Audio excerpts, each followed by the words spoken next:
Have you ever wondered why the most grounded people are often the quietest in the room? Why they don't rush to defend, don't fight to be heard, and yet their presence shifts the atmosphere? In a world addicted to speed, reaction, and noise, there's something sacred, even radical, about staying calm. This isn't weakness, this is mastery. And today we're stepping into the mind of the Stoic to uncover how silence, calm, and restraint are not just survival tools, but pathways to inner power. Take a deep breath. This isn't just a lesson, it's a reminder of who you were before the world told you to shout. Welcome to the Chill Stoic. Part 1. Keep calm. The Stoic foundation of power. In Stoicism, calm isn't the absence of emotion, it's the presence of control. It's not passivity, it's power under pressure. The phrase, keep calm and carry on, wasn't just wartime propaganda, it was Stoic wisdom wrapped in British resolve. Born during the chaos of WRH, it reminded people that true strength is measured not by action, but by how you manage your mind in chaos. Epictetus said, "Be silent for the most part or speak only what is necessary." To him, silence wasn't an act, it was armor. It was the stillness you carry through the battlefield of life. Modern neuroscience backs this ancient truth. According to research from Harvard and Stanford, when we stay calm, the prefrontal cortex, the rational, decision-making part of the brain, takes control. But when we're reactive, the amygdala, the fear center, hijacks our thinking. In other words, calm literally rewires your brain toward wisdom. So when Stoics stay silent, it's not that they have nothing to say, it's that they're giving space for truth to emerge. They know reacting is easy, but choosing a measured response, that's rare. That's Stoic. This isn't about emotional suppression. Stoics feel deeply. But instead of being dragged by emotion, they direct it. Instead of exploding, they examine. Instead of arguing, they anchor. Ryan Holiday, author of Stillness is the Key, writes, "Stillness is not an excuse to do nothing. It's a power move, a form of clarity, a filter that lets only the essential through." In today's hyper-reactive world, keeping calm is rebellion. It's wisdom dressed as restraint. It doesn't mean you never speak. It means you know when it's worth it. You know that your peace is too valuable to trade for petty validation. So next time someone pushes your buttons, pause, breathe, ask, is this response worthy of my inner peace? Because when you remain calm, you regain control of the conversation, of the outcome, and most importantly, of yourself. That's the Stoic way. Live by principle, the silent code of discipline. In a world that's constantly shifting, principles are your anchor. And the Stoic, they don't chase what's popular, they follow what's timeless. Their discipline isn't loud, it doesn't need applause, it's quiet, deliberate, and deeply internal. You can feel it in how they walk, how they choose, how they respond when no one's watching. Take Epictetus. Born a slave, beaten, silenced, forgotten by society, yet he lived by a code so powerful that even emperors studied his words centuries later. His silence wasn't surrender, it was strength under structure. He once said, "Freedom is the only worthy goal in life. It is won by disregarding things that lie beyond our control." That's not just a quote, that's the battle cry of a man who chose principle over permission. Modern psychology calls this grit. Angela Duckworth, in her groundbreaking research, showed that grit, the combination of passion and perseverance for long-term goals, is more predictive of success than talent or IQ. And grit is exactly what discipline looks like in practice. It's doing the right thing, especially when it's not easy, especially when it's not rewarded, especially when no one sees it. Stoics don't live by moods, they live by values. They don't ask, "How do I feel today?" They ask, "What do I stand for today?" Their silence is not apathy, it's alignment. They don't need to talk about integrity, they just walk in it. Marcus Aurelius, who ruled the Roman Empire during war and plague, still wrote every day to remind himself to be just, humble, and principled. He wrote, "Waste no more time arguing what a good man should be one." That's the Stoic code. Don't announce your virtues, embody them. When others cut corners, they stay true. When the world says, "It's not a big deal," they whisper, "But it is to me." Principle is power, but only when it's lived, not just quoted. And the Stoic lives it in silence. They don't need to explain why they said no. Their actions are the explanation. Ask yourself today, what quiet code do I live by? And more importantly, does my life reflect it when no one's watching? Because discipline isn't a prison, it's a compass, and when your silence is built on values, you never lose your way. Part 3. Strength in adversity. The fortress within. Adversity doesn't break a Stoic, it reveals them. When the world crumbles, most people scream, panic, or fall apart. But the Stoic? They grow silent, not out of fear, but out of strength, because they know the real battle is never outside, it's within. Epictetus, born into slavery, was beaten, crippled, and denied basic dignity.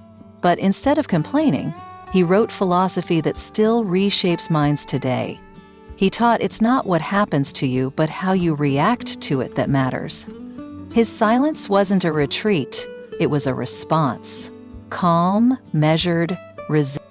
Modern psychology calls this post-traumatic growth, the ability to not only recover from adversity, but to emerge wiser, more purposeful, and even stronger than before.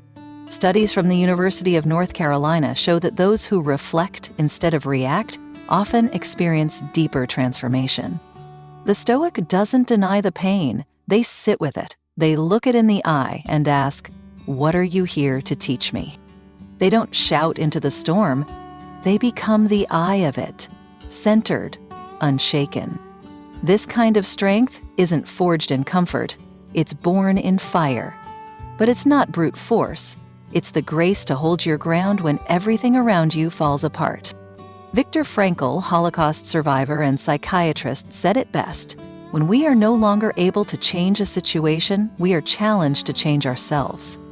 That's what the Stoic does. They don't beg the world to change, they change themselves to meet it. While others seek escape, they seek understanding. While others collapse, they construct inner walls of clarity, reason, and peace. They know the true fortress isn't made of stone, it's made of stillness. It's the ability to suffer without bitterness, to lose without breaking, to carry the weight without collapsing. So the next time life shakes you, don't react, reflect, ask, what part of me is being strengthened by this? Because deep within you, there's a place no storm can reach. That's your fortress. And your silence? It's the sound of unshakable strength. Part 4. Remove distractions, make space for the soul. In today's world, distraction isn't just common, it's constant. Notifications, noise, opinions, and endless scrolling steal more than your time. They steal your mind. The Stoic knew this long before smartphones existed. Epictetus, born into slavery, understood that the real chains aren't on your body, they're on your attention. He taught, freedom is the only worthy goal in life, and freedom begins where distraction ends. Modern research agrees. A 2021 Stanford study revealed that frequent multitasking decreases brain efficiency, reduces memory, and increases anxiety. Our minds aren't built for constant stimulation. They're built for clarity. That's why the Stoic doesn't chase every thought or trend. They curate their attention. They understand. Peace is a result of focus. And focus begins by saying no to the non-essential. To the Stoic, distractions are not harmless. They are soul clutter. Every unnecessary input takes up space meant for reflection, wisdom, or peace. Removing distractions isn't about minimalism for aesthetic. It's about mental hygiene. It's about protecting your mind like a sacred temple, not a public hallway. Greg McKeown, author of Essentialism, said, "If you don't prioritize your life, someone else will." And often that someone else is chaos. The Stoic clears space to hear what matters most, their own conscience, their values, their reason, because clarity can't coexist with clutter. They aren't obsessed with productivity, they're obsessed with presence. And presence requires subtraction, removing what's loud to make space for what's real. Ask yourself, what's draining me that doesn't deserve me? What could I let go of, not tomorrow, but today, to reclaim mental stillness? Silence isn't just the absence of noise. It's the environment where your best thoughts can breathe and your soul can speak. So clean your desk if you must, but more importantly, clean your digital life. Mute what doesn't move you. Block what breaks your peace, and log out not just from your screen, but from the noise of the world. Because clarity doesn't come from doing more, it comes from needing less. And in that space, you meet yourself again. Part 5. Inner strength. Power that doesn't shout. Not all strength makes noise.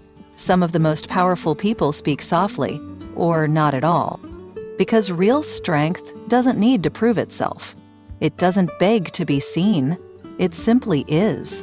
Steady, centered, and deeply rooted. Stoics understood this. They didn't wear their power. They carried it silently, like a fire burning low but hot, controlled, not extinguished. Marcus Aurelius ruled the greatest empire on earth. Yet his personal writings were filled with humility, restraint, and self-questioning, not bravado. He once wrote, "The impediment to action advances action. What stands in the way becomes the way." That's not a warrior shouting, that's a wise man whispering. Inner strength isn't about domination, it's about discipline. It's the choice to hold back when anger begs you to lash out, to stay soft when the world tries to harden you. Psychologists call this emotional regulation, and it's one of the strongest indicators of leadership and resilience. According to studies from the University of Pennsylvania, those who regulate their emotions bounce back faster, make better decisions, and enjoy deeper relationships. That's because their power isn't reactive, it's responsive. Stoics know they can't control what happens outside, but they can always choose their posture inside. They turn inward, not to escape, but to anchor. They don't collapse in storms, they become the storm's calm center. Their silence isn't weakness, it's maturity. It's the sound of someone who's done the inner work and no longer needs to shout to feel significant. As Brianna Wiest beautifully wrote, "True strength is being still when you want to explode, being kind when you want to retaliate, and being quiet when you want to scream." So when life tests you, don't reach for volume, reach for vision. Ask yourself, what would strength do if no one was watching? And then be that. Because true inner power doesn't come from force, it comes from depth, from knowing who you are when everything else falls apart. And when you master that, no one can take it from you. Part 6. Depth of knowledge. Why the wise speak less. Wisdom doesn't need a spotlight. It doesn't chase attention. It simply waits, calm, quiet, and rooted in reflection. The Stoic speaks less not because they know little, but because they've learned what truly matters. And most of all, they've learned to think before they speak. Seneca, one of Rome's greatest thinkers, once said, "It is a great thing to know the season for speech and the season for silence." That's not silence from ignorance, that's silence from insight. In a noisy world, silence is proof of depth. Modern education uses a concept called the depth of knowledge, DOK framework. It ranks thinking into 4 levels, from basic recall to extended strategic thinking. The deepest level? Reflection, synthesis, and judgment, all cultivated in stillness. The Stoic naturally operates here, while others react, they contemplate. While others rush to respond, they slow down to consider. They don't talk to impress. They speak to express clarity. And if clarity hasn't been reached, they hold their tongue until it has. This isn't hesitation. A 2019 Harvard study found that thoughtful silence before answering a question actually increases perceived intelligence and trustworthiness. In other words, thinking deeply before speaking doesn't make you look unsure, it makes you look wise. The Stoic knows this intuitively. That's why their words, when finally spoken, carry weight. They don't drown others in opinions. They offer insight like a drop of water in a still pond, subtle but far-reaching. Abraham Lincoln once said, "Better to remain silent and be thought a fool than to speak and remove all doubt." And the Stoic embodies this not out of fear, but out of discipline. Ask yourself, do I speak from understanding or just the need to be heard? Because true knowledge doesn't need to be broadcast. It radiates, even in silence. So next time you're tempted to fill the air, pause, reflect, and ask, is what I'm about to say a reflection of wisdom or just noise? Because the deepest minds often say the least, and in their quiet, you'll hear the unmistakable voice of truth. Part 7. Non-judgment, the quiet lens of compassion. Judging others is easy. It requires no wisdom, just a quick assumption and a loud opinion. But the Stoic walks a quieter path. They observe, not to condemn, but to understand. They choose compassion over critique, awareness over accusation.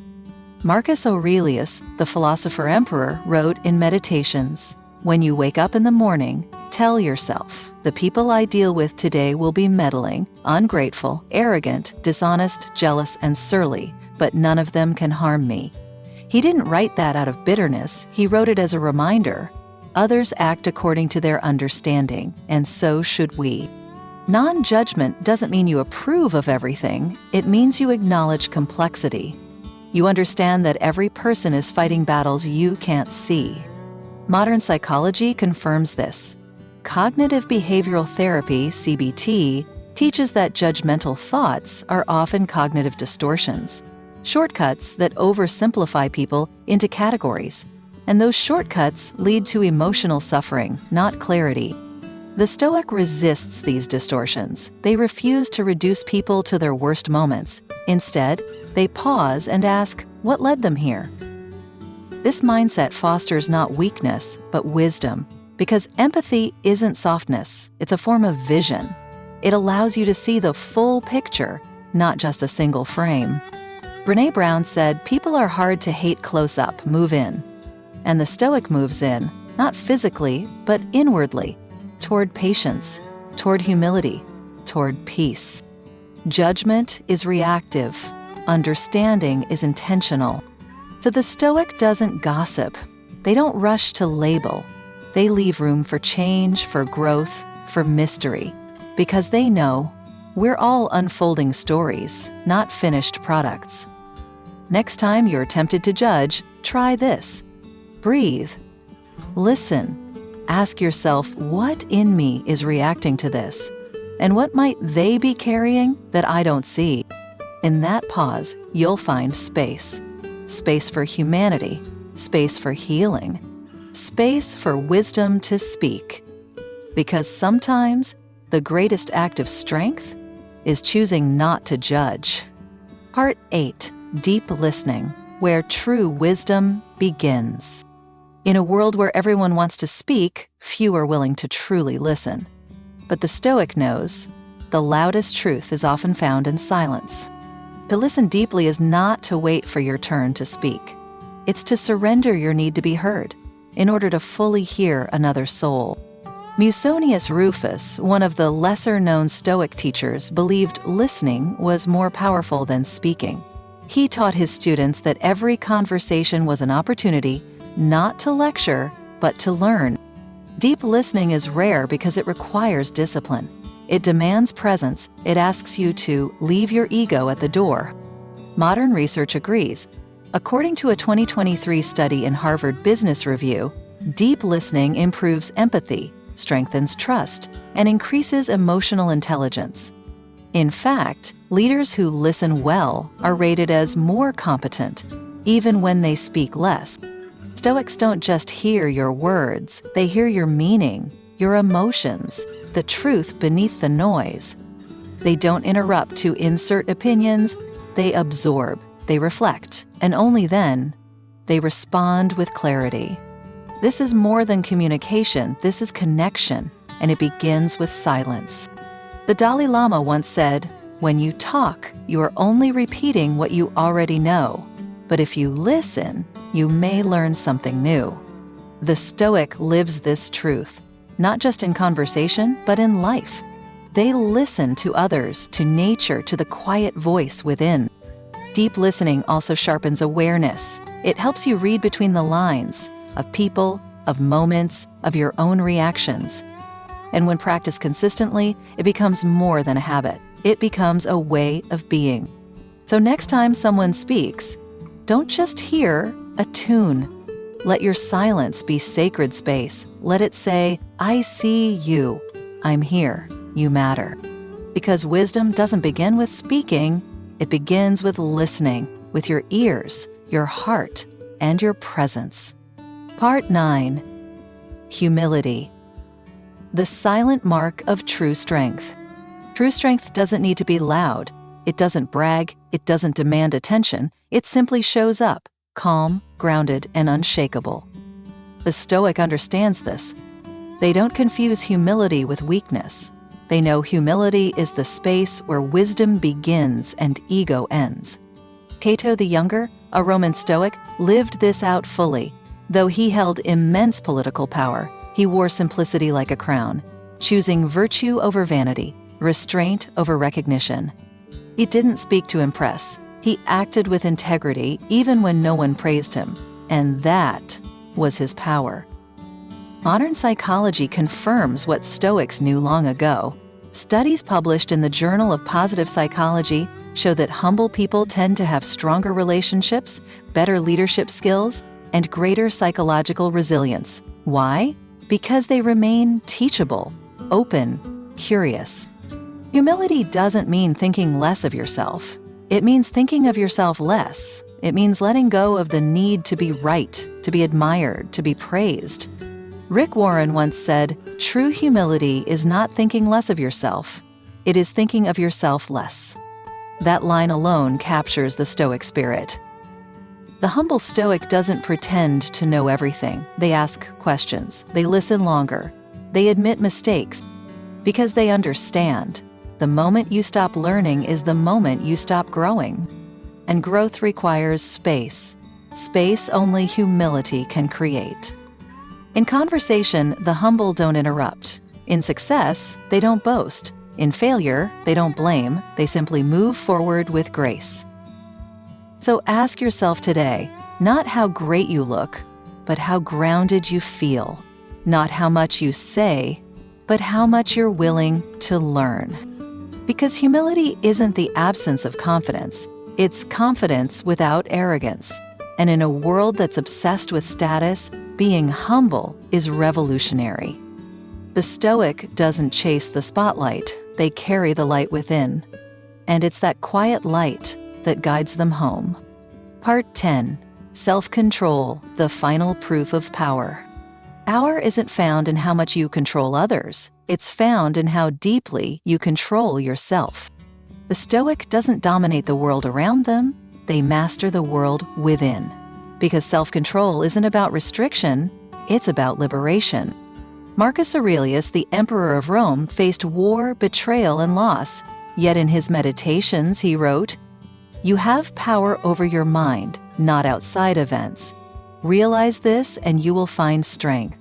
He wasn't just giving advice, he was living it, day by day, choice by choice. Modern psychology defines this as emotional self-regulation, and it's one of the strongest predictors of success, health, and meaningful relationships. According to the American Psychological Association, people with high self-control experience less anxiety, make better decisions, and are more resilient under pressure. Self-control isn't cold. It's not about bottling emotions. It's about choosing when and how to express them with intention, not impulse. The Stoic pauses before responding, not because they're weak, but because they respect the power of their words. They know that one outburst can break trust. One reckless action can undo years of character, so instead, they breathe, they reflect, they respond with precision. This isn't detachment, it's discipline.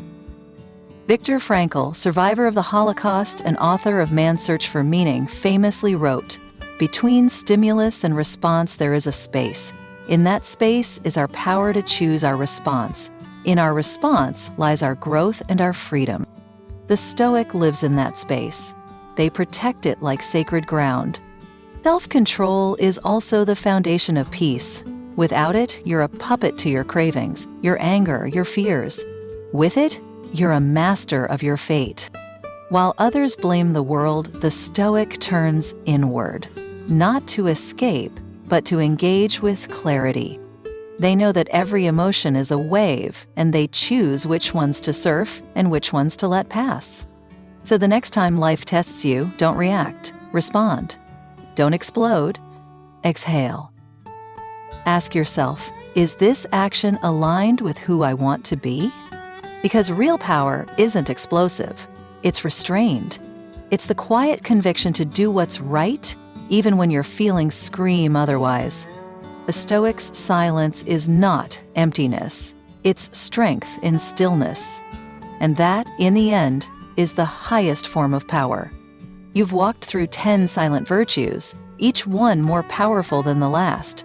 Not loud, not flashy, but enduring, life-changing. In a world drowning in noise, the Stoic shows us a different path, one of calm, clarity, and character, where silence isn't absence, but presence, where strength doesn't shout, but shapes. Let your silence be your statement, let your stillness be your strength, and let your discipline be your legacy.